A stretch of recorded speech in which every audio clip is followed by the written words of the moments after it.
So this is useful in cases especially when you are working on the anteriors, when you are working in the premolars, so especially, or even working on the upper 7 or 8 where you don't get the access.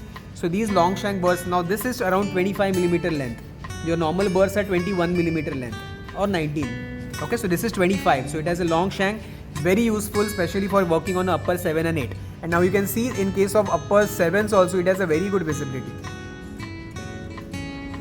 Can you see the tip portion now? These are made up of tungsten carbide, so you can use that one as well. There's one more option. This is actually a set of 9 burrs, so I'll just go through it quickly. Now this is the TF12 burr, which is also used for refinement of your axis cavity. There's one more burr which is added, which is TF12F. Prosthodontist all must be knowing. That is the finishing burr, can be used for further refinement part. Then there is a one burr which is called as a metal cutting burr. Now this is used when you have a metal prosthesis. Suppose if you have a metal crown on top और उसके through ही retreatment करना है, so you can cut through that. So it is a tungsten carbide burr. This is your normal small round burr. So if you don't want to use endo axis burr, you can use this burr. Okay, this is BR46. You get BR46 XL as well, the one long shank burr which I showed you. Then this is another one which is actually your interproximal burr for breaking the contacts. Okay. So this TC09, so this burr can be used now again for the same purpose what I told you. Only thing is just to remove the small overhang, but I don't prefer to use this burr, especially someone who is practicing without magnification, because it can perforate. So not to be used. But if you have a very small let's say pulp stone which you cannot break that with the help of ultrasonic, it's too hard, you can use that burr to cut through that pulp stone and divide in 2 parts and then pull it with the ultrasonic. That is easier, because कभी-कभी क्या होता है, the pulp stone is completely attached on the walls, it doesn't come out. So you split it that in the 2 parts and then scoop it out with your ultrasonic. Okay. Then this is again an endo axis burr. Yeah, this is the TF12F burr. You can see the red ring.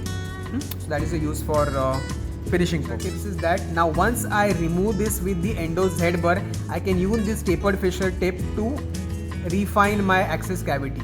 So whatever these small overhangs which are present, or suppose if my cavity walls are not parallel, I can just run this tapered fissure tip all around the axis cavity to slightly smoothen the axis cavity preparation. So that is the second thing.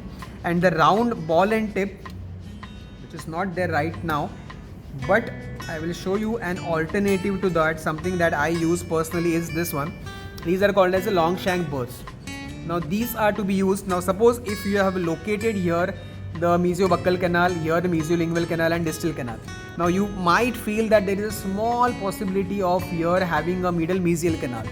So there is a small dentinal hip which is present on top of that, something we call dentinal shelf. How to remove that? Do not touch your burr there, because we are already in the chamber. A small mistake can end up in perforation. So I will show you first and then later on we can. So what is the function of this? These long shank burrs can be connected with your contra-angle handpiece. Okay. Now it has to be run at a very low speed, something close to 2000 RPM. Okay. So how to see in your chair side or a chair assisted micromotor function, you can keep it the slowest possible speed. Okay.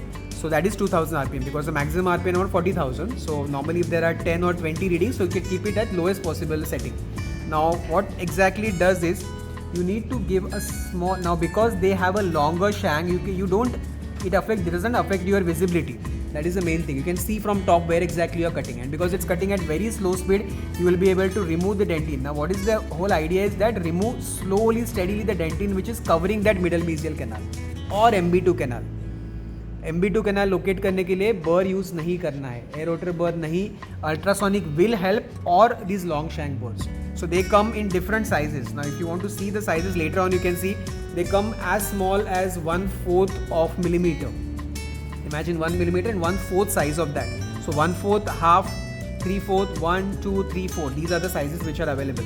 So as small as 1/4 millimeter to as big as 3 to 4 millimeter is the size which is available. So 1/4 millimeter is only to be used if you are using a microscope. Otherwise you won't be able to see that small tip. You can use size in between 1, 2, 3, 4 if you are not using any magnification. So they are basically used to selectively remove the dentine which is present on top of the hidden canals, only for locating MB2 and middle mesial. Pecking motion, brushing strokes, same as that of the ultrasonics. Paintbrush strokes, but very gently. Okay. Important thing is that You can also use for calcification canals. If you have a pulp stone or complete calcification, sometimes we cannot locate the orifices.